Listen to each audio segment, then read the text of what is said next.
আমরা যুবকদের বেকার ভাতা দেব না, কাজ দেব, বলেছেন জামায়াত আমির। বিস্তারিত জানতে চ্যানেলটির সাথে থাকুন।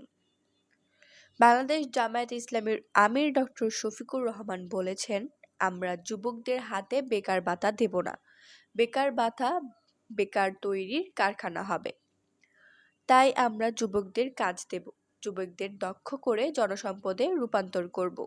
শনিবার সকালে গাইবান্ধার পলাশবাড়ী এস.এম. পাইলট উচ্চ বিদ্যালয়ে নির্বাচনী জনসভায় প্রধান অতিথির বক্তব্যে তিনি এসব কথা বলেন। শফিকুর রহমান বলেন, আমরা ক্ষমতায় গেলে উত্তরবঙ্গে যে বিশ্ববিদ্যালয় হবে সেখানে গাইবান্ধা জেলাকেই অগ্রাধিকার দেওয়া হবে। আমরা উত্তরবঙ্গকে কৃষিভিত্তিক রাজধানী করতে চাই, ইপিজেড করতে চাই, মরা নদীগুলোকে সচল করতে চাই। নদীগুলো সচল হলে উত্তরাঞ্চলের মানুষের ভাগ্যের উন্নয়ন হবে। জামায়াত আমির বলেন, উত্তরবঙ্গের কৃতি সন্তান আবু সাঈদের কাছে আমরা সবাই ঋণী।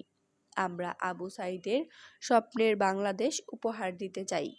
অতীতের ৫৪ বছরের দুর্নীতি, দুঃশাসন, গুম, খুন, চাঁদাবাজি থেকে পরিত্রাণ পেতে হ্যাঁ ভোট দেওয়ারও আহ্বান জানান তিনি।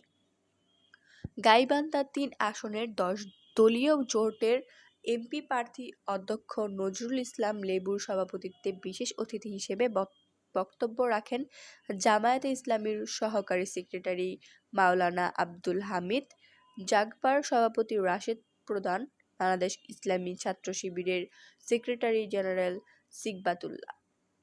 এছাড়াও আরও অনেকে ছিলেন এই জনসভায়।